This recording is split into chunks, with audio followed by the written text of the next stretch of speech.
Hello and welcome my dear students. It is the next video lesson of molecular basis of inheritance, and today we are going to study the most important topic of this chapter, that is transcription. तो चलिए इस video को start करते हैं और बहुत ध्यान से देखिएगा क्योंकि ये जो टॉपिक है हमारा ट्रांसक्रिप्शन ये बहुत इम्पोर्टेंट है और कई बार आपके एग्जाम्स में पूछा जाता है।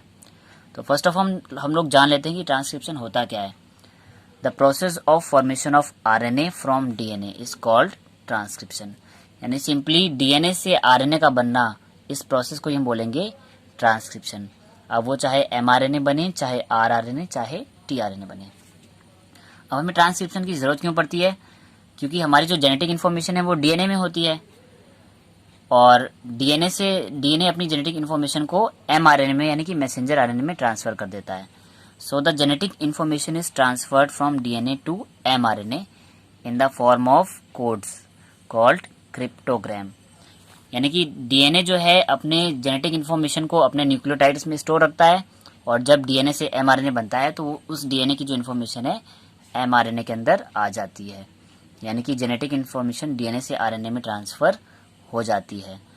तो डीएनए के जो न्यूक्लियोटाइड्स होते हैं वो ही एक तरीके से कोड्स का काम करते हैं और इस तरह से इंफॉर्मेशन के ट्रांसफर को हम बोलते हैं क्रिप्टोग्राम।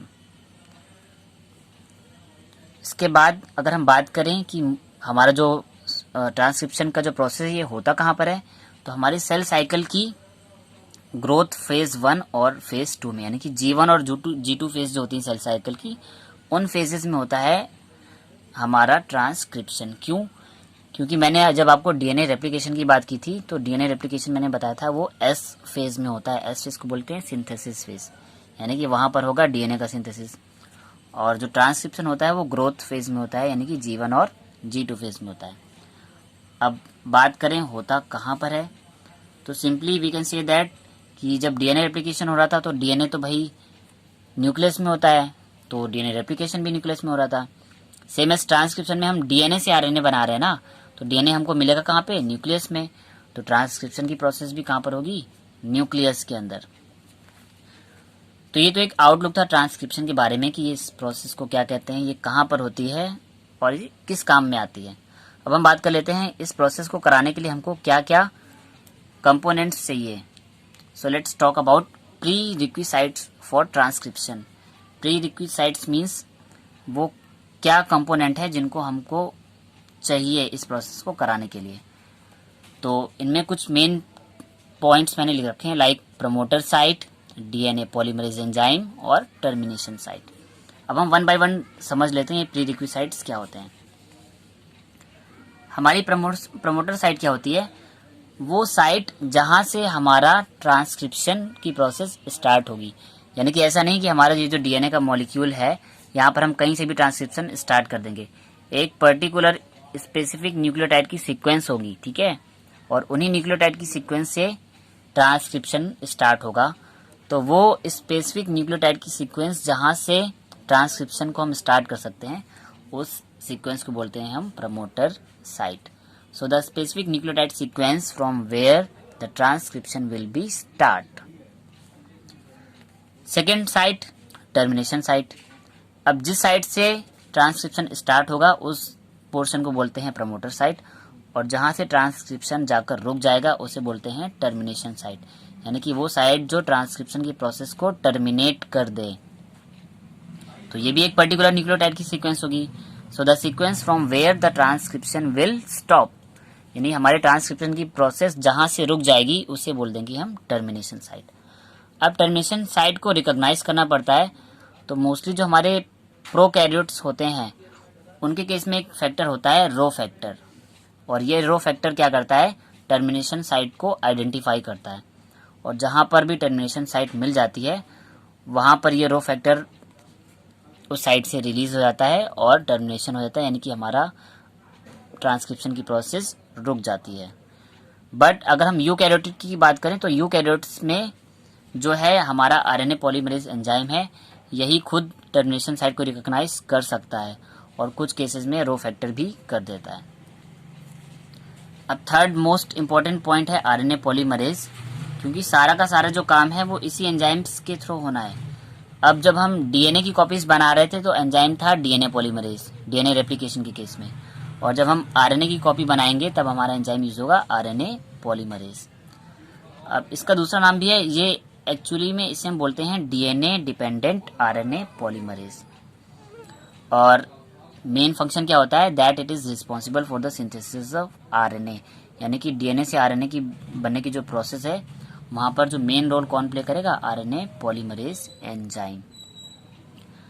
अब एक और स्पेशल पॉइंट है कि अगर हम बात कर रहे हैं प्रोकैरियोट की, तो प्रोकैरियोट में जितने भी टाइप के आरएनए हैं, यानी कि चाहे टीआरएनए हो, चाहे एमआरएनए हो, चाहे आरएनए, वो सारे के सारे जो हैं एक सिंगल आरएनए पॉलीमरेज से बनते हैं। यानी कि वहां पर प्रोकैरियोट्स के केस में केवल एक ही आरएनए पॉलीमरेज होगा, वो तीनों के तीनों टाइप के एमआरएनए को, आरएनए को और टीआरएनए को बना सकता है अकेला सिंगल। बट अगर हम बात कर दें यूकैरियोट्स की, तो यूकैरियोट्स में एक सिंगल आरएनए पॉलीमरेज से तीनों के तीनों आरएनएज हम नहीं बना सकते। तो आगे देख लेते हैं वहां पर क्या रिक्वायरमेंट्स होगी। So in eukaryotes 3 different RNA polymerase synthesize different RNA, यानी कि प्रोकैरियोट में केवल एक ही आरएनए पॉलीमरेज था जो कि सारे के सारे आरएनए को सिंथेसाइज कर सकता है, चाहे एमआरएनए हो, चाहे टीआरएनए हो, चाहे आरआरएनए हो।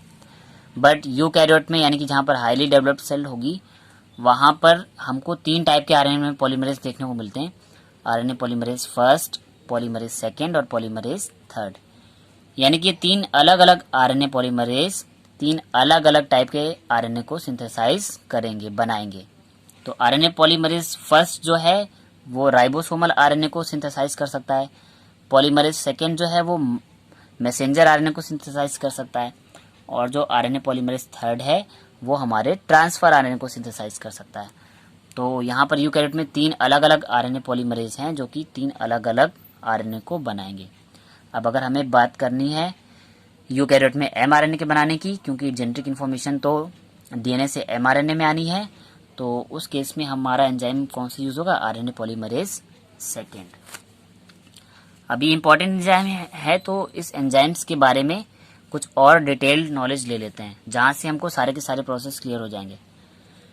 तो ये जो आरएनए पॉलीमरेज एंजाइम होता है ये 2 सब यूनिट का बना होता है।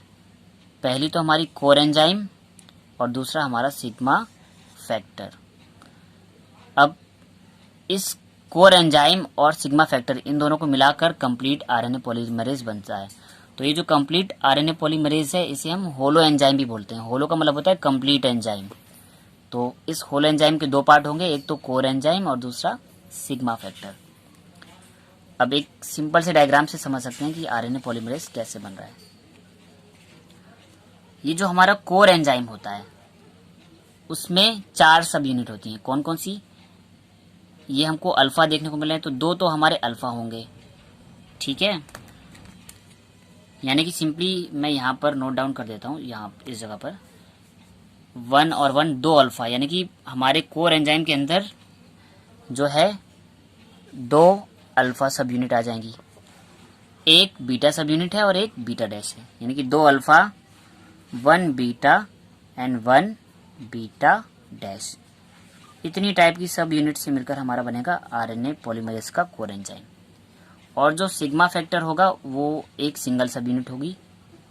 तो जब ये कोर एंजाइम और सिग्मा फैक्टर ये दोनों मिल जाएंगे तब कंप्लीट होलो एंजाइम बन जाएगा, जिसे बोलेंगे हम आरएनए पॉलीमरेज। अब देख लीजिए, अब सपोज कि एक फ्लावर है जहां पर हमारी 4 पेटल्स थी, 2 पेटल्स जो हमारा सिग्मा फैक्टर बना रहा है, सॉरी जो ऊपर की जो 2 पेटल्स हैं वो हमारा अल्फा फैक्टर बना रहा है, नीचे की जो 2 हैं वो एक बीटा और एक बीटा डैश से बन रही है, और बीच का जो पोर्शन है सर्कल वो आ जाएगा सिग्मा फैक्टर से। और जैसे ही सिग्मा फैक्टर हमारा कोर एंजाइम में जुड़ जाएगा, यानी कि कोर एंजाइम में हम सिग्मा फैक्टर को ऐड कर देंगे, तो हमारा फ्लावर कंप्लीट हो गया, यानी कि अब हमारा बन गया आरएनए पॉलीमरेज, जिसे हम बोलेंगे होलो एंजाइम। सो ये स्ट्रक्चर इसलिए बता रहा हूँ क्योंकि अलग अलग सब यूनिट के अलग अलग रोल्स हैं हमारे ट्रांसक्रिप्शन की प्रोसेस में, जो आपको समझ आ जाएंगे।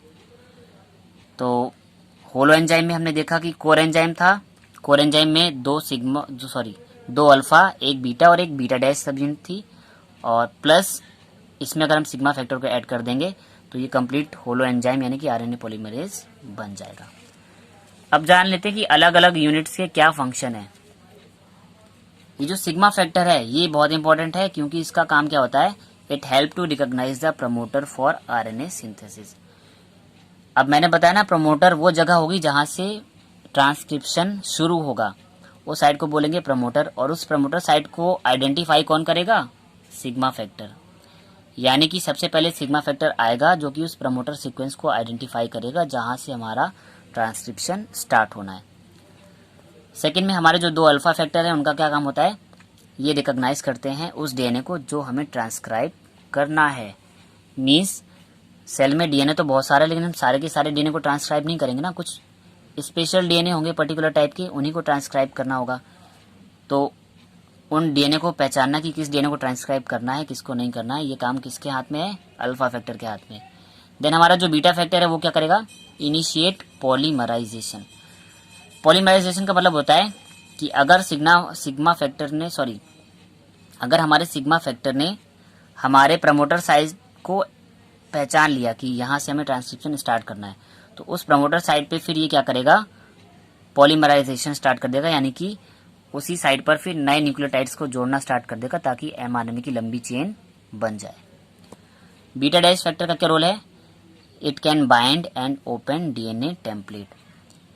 जैसे कि रेप्लिकेशन के केस में डीएनए में एक रेप्लिकेशन फॉर्क बन रहा था, यानी कि जहां पर डीएनए की कॉपी बननी थी वहां पर डीएनए की जो हेलिक्स है वो सेपरेट हो रही थी और इस तरह से रेप्लिकेशन फॉर्क बन रहा था।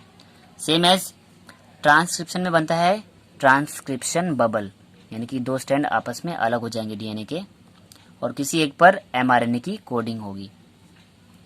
तो डीएनए की चेन को बाइंड करना और ओपन करने का काम कौन करेगा, बीटा डैश फैक्टर। तो आई होप आपको सिग्मा फैक्टर, अल्फा, बीटा और बीटा डैश की फंक्शन समझ आ गए होंगे। अब हम अपनी प्रोसेस को आगे बढ़ाते हैं। एक और मेन इंपॉर्टेंट पॉइंट क्या होता है, जो आरएनए पॉलीमरेज है वो हमेशा डीएनए हो चाहे आरएनए हो, आरएनए पॉलीमरेज जो है नया आरएनए बनाएगा किस डायरेक्शन में, 5' to 3' डायरेक्शन में। यानी कि हमारा जो आरएनए बनेगा उसकी सीक्वेंस ये 5' to 3' वाली होगी। ये मेन इंपॉर्टेंट पॉइंट है।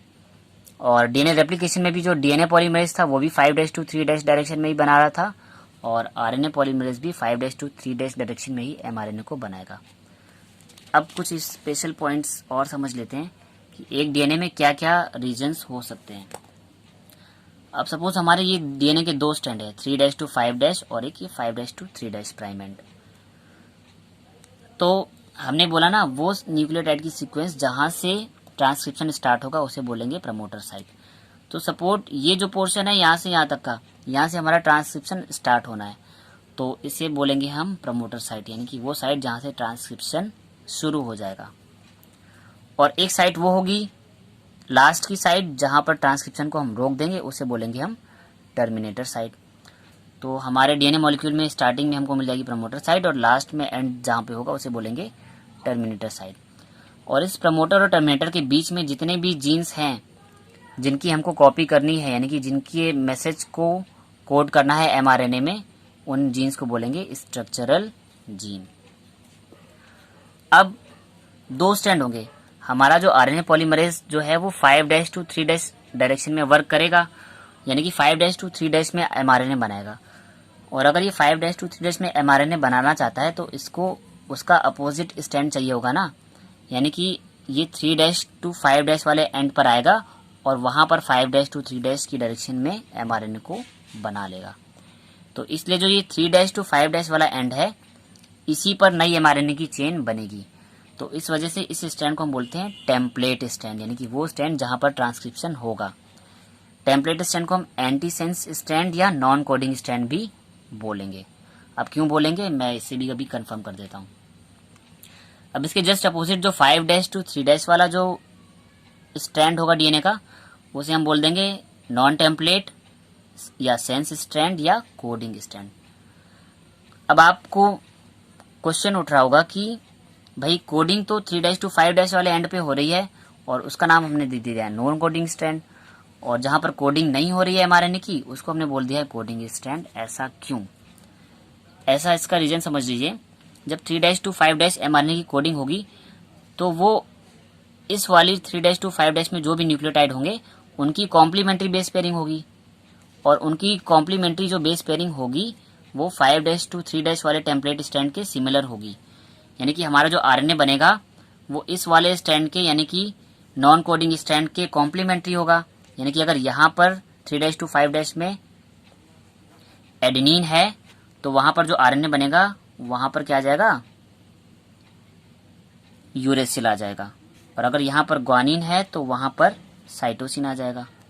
ठीक है, तो इस तरह से जो 3' to 5' में जो बन रहे हैं हमारे उनकी कॉम्प्लीमेंट्री बनेगी 5' to 3' में नए एमआरएनए में, और ये जो एमआरएनए में जो नई चेन बनेगी वो हमारे कोडिंग स्ट्रैंड के सिमिलर होगी, क्योंकि जो टेम्पलेट स्ट्रैंड है टेम्पलेट स्ट्रैंड के अपोजिट कोडिंग होगी, यानी कि इसके कॉम्प्लीमेंट्री जीन्स जो हैं वो एमआरएनए में बन रहे होंगे, और वो जो जीन्स होंगे वो हमारे कोडिंग स्ट्रैंड के सिमिलर ही होंगे।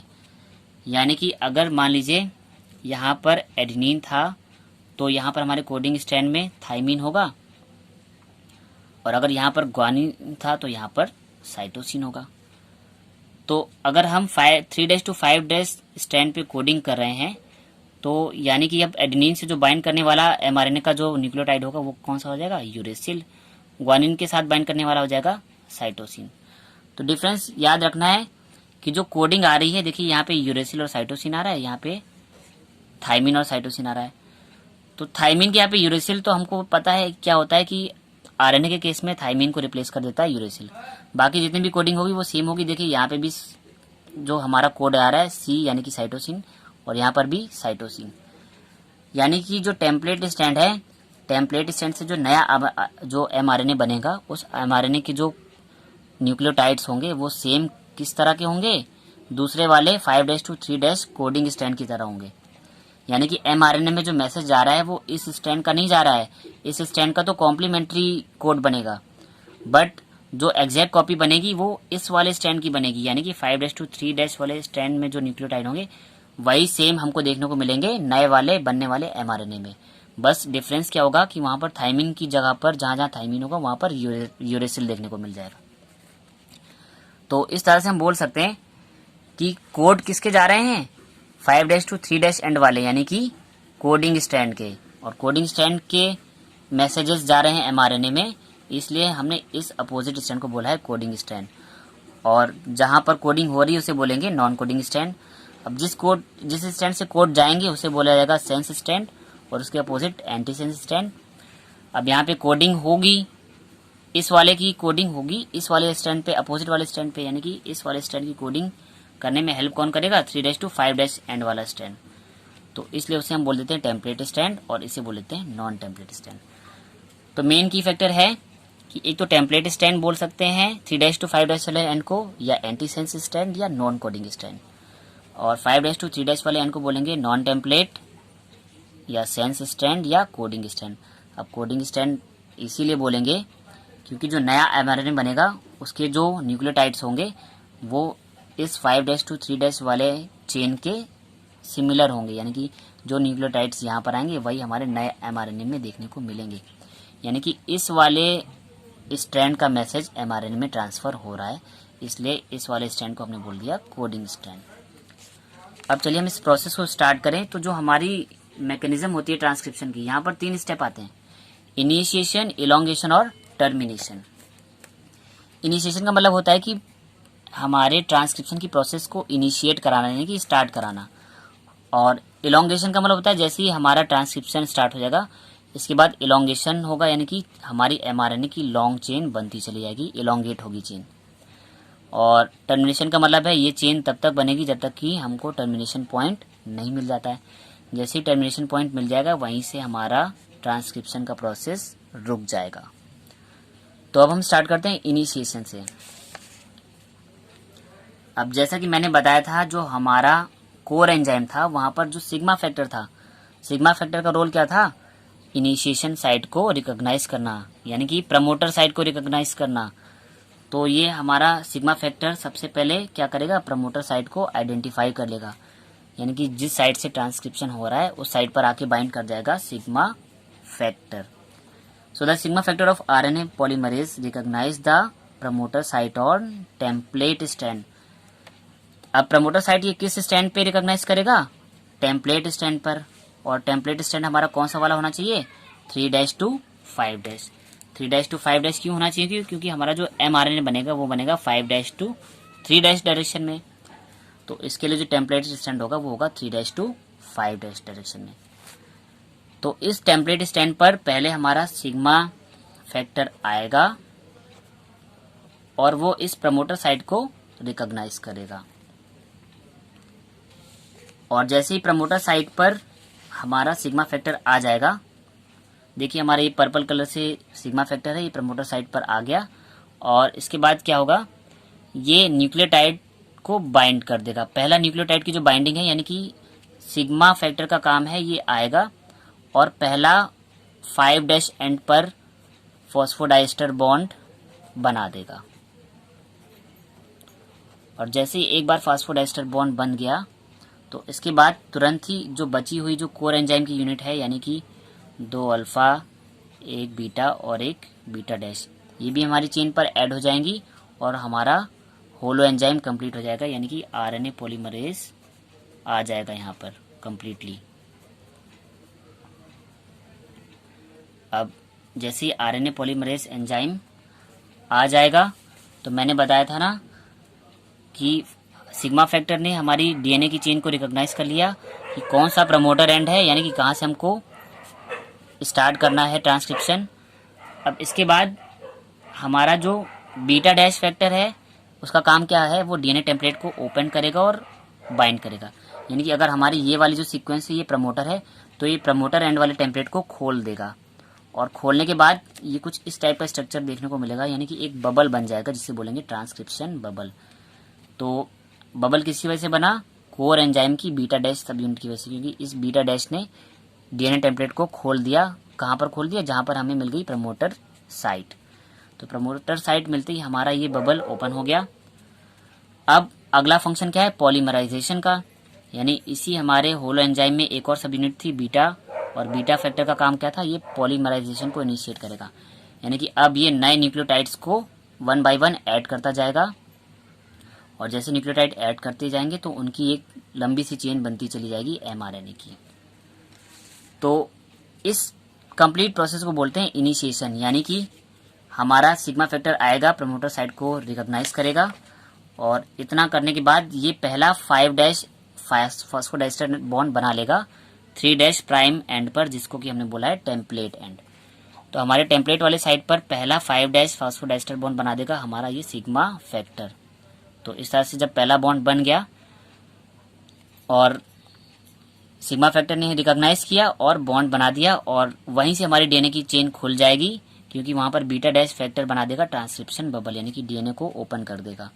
और इसके बाद जब पहला फास्फोडाइस्टर बॉन्ड बन जाएगा, इसके बाद जो हमारा आरएनए पॉलीमरेज एंजाइम है, अब ये इसकी जो बीटा सब यूनिट है ये बार बार नए राइबो न्यूक्लियोटाइड्स को लाएगी, यानी कि एडेनिन, ग्वानिन और साइटोसिन और यूरेसिल। अब आरएनए बनेगा तो थाइमिन नहीं होगा, यूरेसिल जो है आ जाएगा थाइमिन की जगह पे, क्योंकि अगर जब डीएनए होता तो थाइमिन होता, बट आरएनए के केस में थाइमिन को रिप्लेस कर देता है यूरेसिल।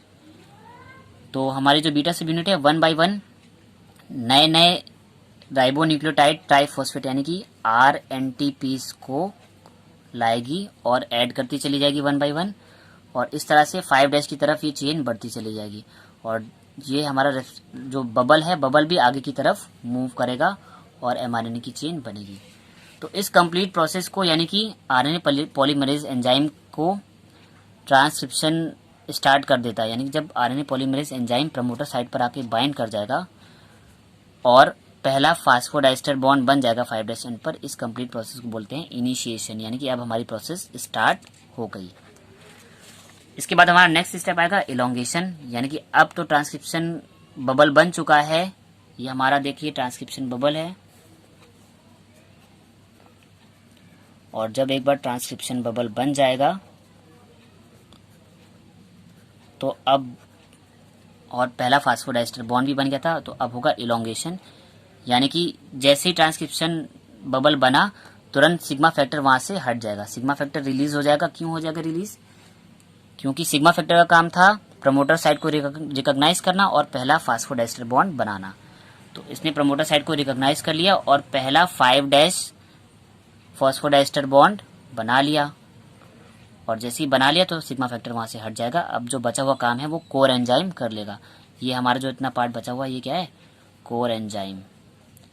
अब कोर एंजाइम की जो बीटा सब यूनिट है, ये तो बीटा और ये बीटा डैश और ये दो अल्फा सब यूनिट। तो जो बीटा सब यूनिट है अब ये 1 by 1 RNTPs को लाएगी, यानी कि राइबो न्यूक्लियोटाइड ट्राइफॉस्फेट को लाएगी। अब RNTPs हमारे 4 टाइप के ही हो सकते हैं, जैसे कि मैंने बताया था, ribo nucleotide, ribose adenine triphosphate, ribose uracil triphosphate, guanine triphosphate और साइटोसिन ट्राइफॉस्फेट। यूरेसिल इसलिए क्योंकि RNA बनाना है, अगर DNA बनाना होता तो यूरेसिल के यहाँ पे थाइमिन आ जाता।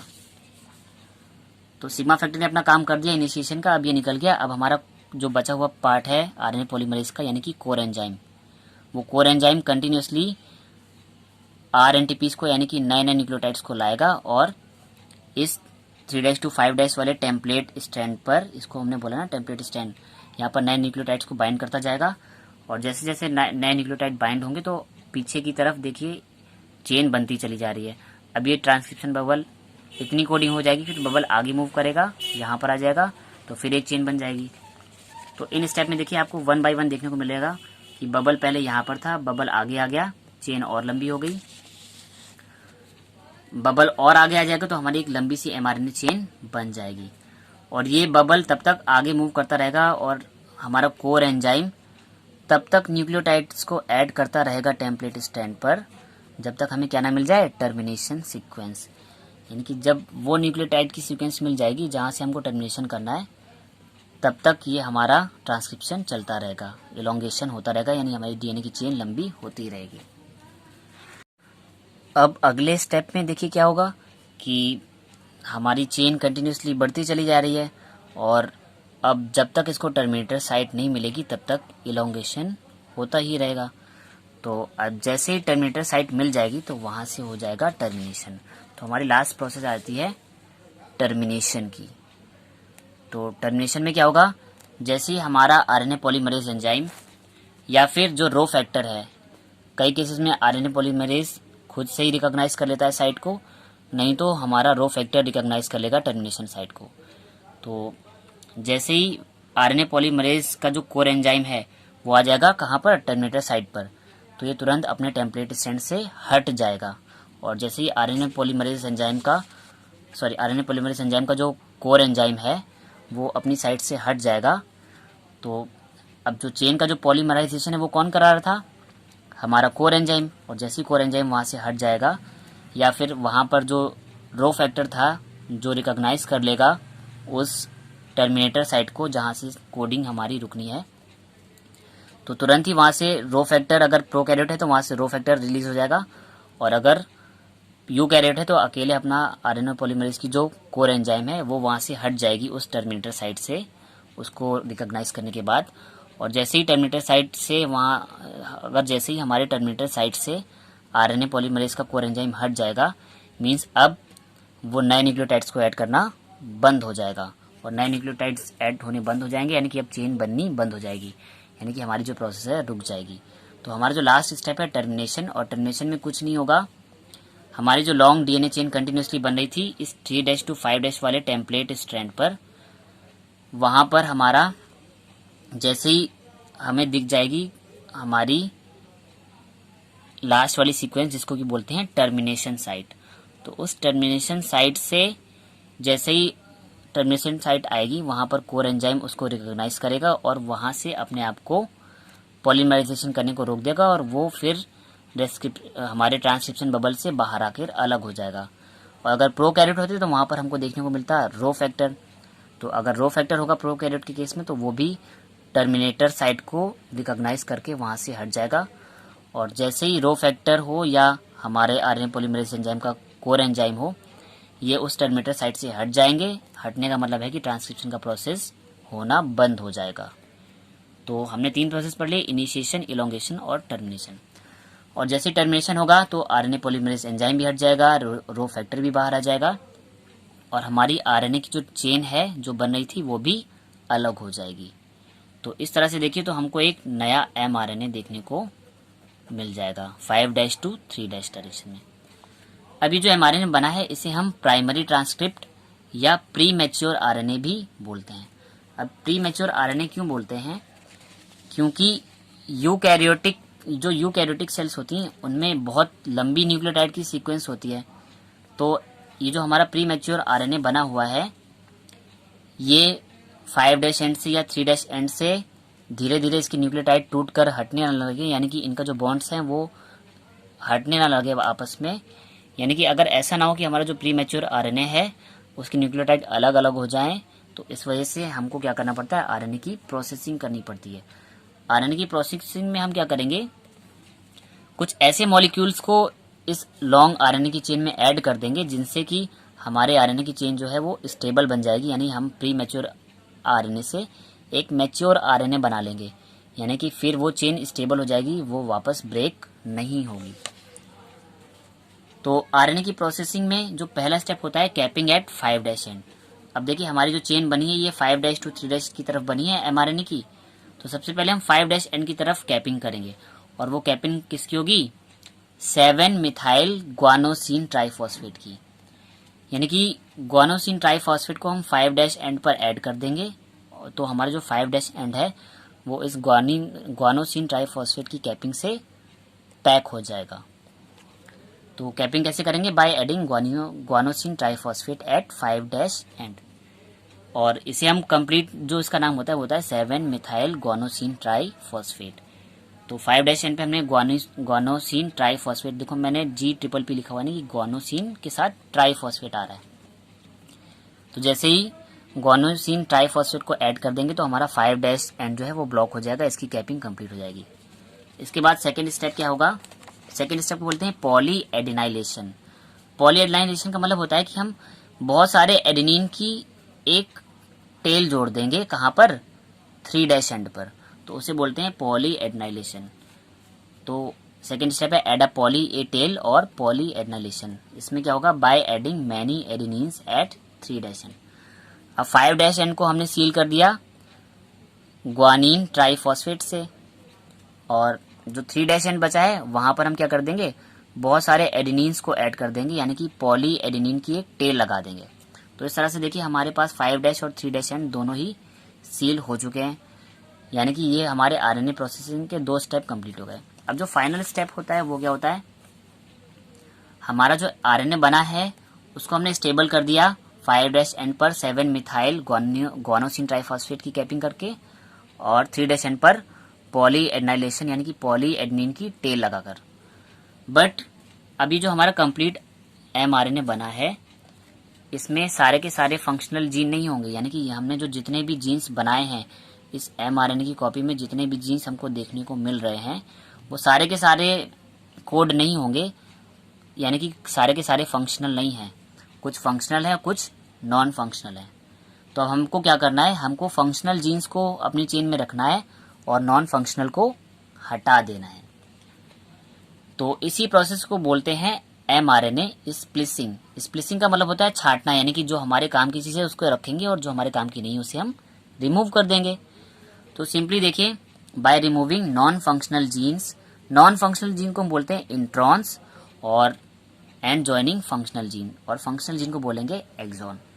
तो हमारा जो ये mRNA बना था जिसकी हमने दोनों साइड से कैपिंग कर दी है, एक साइड ग्वानिनोसिन ट्राइफॉस्फेट से और दूसरी तरफ पॉली ए टेल लगाकर, इसके बीच में जो हमारा जीन्स थे, जो जीन हमने ट्रांसक्राइब किए हैं उनमें से कुछ फंक्शनल जीन है जिसे बोलेंगे इंट्रॉन, कुछ नॉन फंक्शनल जीन है, नॉन फंक्शनल जीन को बोलते हैं इंट्रॉन्स, और जो हमारे काम के हैं जो फंक्शनल जीन है वो हमारे हैं एक्सॉन। तो हमें इंट्रॉन्स को तो रखना नहीं है, ये किसी काम के नहीं है, इनकी आगे जरूरत नहीं पड़नी है, तो इन्हें रिमूव करना पड़ेगा इस चेन से। तो नॉन फंक्शनल जीन को हटाने की प्रोसेस को ही बोलते हैं mRNA स्प्लिसिंग। अब ये कैसे होगी, ये मैंने एक चेन बना रखी है 5' to 3', जहां पर 5' एंड पर 7 मिथाइल ग्वानिन ट्राइफॉस्फेट की कैपिंग है और 3' एंड पर पॉली ए टेल लगी हुई है।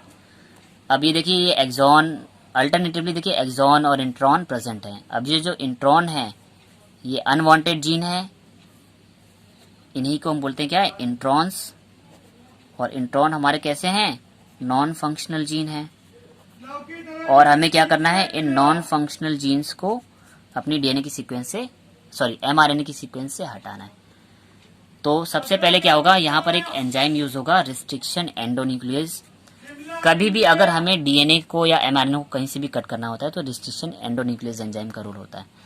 तो ये रिस्ट्रिक्शन एंडोन्यूक्लियस एंजाइम क्या करेगा, जितने भी इंट्रॉन्स हैं, ये वाला ये वाला ये वाला है, सारे के सारे जो नॉन फंक्शनल इंट्रॉन्स हैं उनको ये कट करके रिमूव कर देगा। अब देखिए रिमूव हो गए तो हमारे पास क्या बचे, एक्सॉन बचे। बट हमारी एमआरएनए की चेन टूट चुकी है, ठीक है, यानी कि अब इन एक्सॉन्स को हमको वापस जोड़ना पड़ेगा। तो अब हम एंजाइम लेंगे, लाइगेज एंजाइम। अभी लाइगेज एंजाइम क्या करेगा, हमारे एक्सॉन्स को, यानी कि ये जो ये बचे हुए एक्सॉन्स हैं जिन्हें हम बोल रहे हैं फंक्शनल जीन, इन फंक्शनल जीन को वापस से ऐड कर देगा। और अब ये हमारा कंप्लीट बन गया, देखिए मैच्योर आरएनए, जहां पर हमारे केवल क्या है, एक्सॉन। यानी कि लास्ट में हमारे पास केवल मैच्योर आरएनए में क्या बचे, एक तो फंक्शनल जीन, यहाँ पर हमारी पॉली ए टेल यानी कि एडिनोसिन की टेल लग गई। और ये हमारी 7 मिथाइल ग्वानोसिन की जो कैपिंग है, 7 मिथाइल ग्वानोसिन ट्राइफॉस्फेट की कैपिंग हो गई 5' एंड पे। 3' एंड पे हमने कैपिंग कर दी पॉली ए टेल की। और बीच में जो हमारे जीन्स थे उनको स्प्लिस्ट कर दिया, यानी कि जो नॉन फंक्शनल जीन है, जो इंट्रॉन्स है, उनको हटा दिया और बचे केवल फंक्शनल जीन। अब ये जो कंप्लीट स्ट्रक्चर है इसे हम बोलते हैं मैच्योर एमआरएनए, जो कि आगे जाएगा ट्रांसलेशन में, यानी कि प्रोटीन सिंथेसिस में। तो हमने इस वीडियो में इस वीडियो में अभी तक सबसे इम्पोर्टेंट जो टॉपिक था, एक तो था डीएनए रेप्लिकेशन, वो पढ़ चुके। सेकंड इम्पोर्टेंट है ट्रांसक्रिप्शन, ये भी पढ़ लिया। अब लास्ट टॉपिक बचा है ट्रांसलेशन, जहां पर हम एमआरएनए से बना लेंगे, इस मैच्योर एमआरएनए से बनाएंगे प्रोटीन, ठीक है। और ये जो हमारा मैच्योर एमआरएनए है, और इसमें जो हमने एमआरएनए की जो प्रोसेसिंग करी है, ये केवल हमको यूकैरियोट्स में देखने को मिलेगी। यानी ये जो प्रोसेस है ये केवल यूकैरियोट्स में होगी, क्योंकि यूकैरियोट्स का जो एमआरएनए होगा वो लॉन्ग चेन का बनेगा, तो वहां पर उसकी प्रोसेसिंग होगी। यानी कि यूकैरियोट्स की जो जीनिक सीक्वेंस होती है वो बहुत लंबी होती है, तो वहाँ पे बहुत सारे इंट्रॉन्स यानी कि नॉन फंक्शनल जीन आ जाते हैं। तो वहाँ पर नॉन फंक्शनल जीन को एमआरएनए की प्रोसेसिंग के थ्रू हटा दिया जाता है। बट अगर हम प्रोकैरियोट की बात करें तो प्रोकैरियोट की जो न्यूक्लियोटाइड सीक्वेंस होती है वो बहुत छोटी होती है, तो वहाँ पर इंट्रॉन्स बहुत ना के बराबर होते हैं, लगभग नहीं होते हैं। तो वहाँ पर हमको ये जो एमआरएनए की प्रोसेसिंग है वो नहीं करनी पड़ेगी।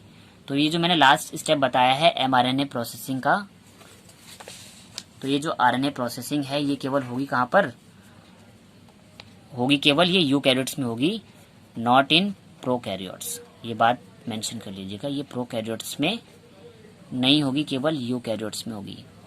सो स्टूडेंट, आई होप कि आपको डीएनए का जो ट्रांसक्रिप्शन है वो क्लियरली समझ में आ गया हो, ये कैसे सारे के सारे एमआरएनएस या आरएनए और टीआरएनए बनते हैं। सो ये वीडियो आपको कैसा लगा प्लीज़ कमेंट करके बताएं, और इस वीडियो को ज़्यादा से ज़्यादा स्टूडेंट्स तक शेयर करें ताकि वो सारे के सारे स्टूडेंट अपने कॉन्सेप्ट को क्लियर कर पाएँ। और अगर ये वीडियो आपको समझ आया तो इसे लाइक करें एंड चैनल को सब्सक्राइब कर लें और बेल आइकन भी प्रेस कर लें ताकि आने वाले वीडियोस की नोटिफिकेशन आपको मिलते रहें। एंड मोस्ट इम्पॉर्टेंट कि अगर आपने लास्ट वीडियो जिसमें मैंने डीएनए रेप्लिकेशन को बताया है, अगर वो वीडियो भी आपने नहीं देखा है तो उस वीडियो का भी मैंने लिंक दे रखा है डिस्क्रिप्शन बॉक्स में, और उस लिंक पर क्लिक करके आप डीएनए रेप्लिकेशन वाले वीडियो को भी देख सकते हैं। Thank you students.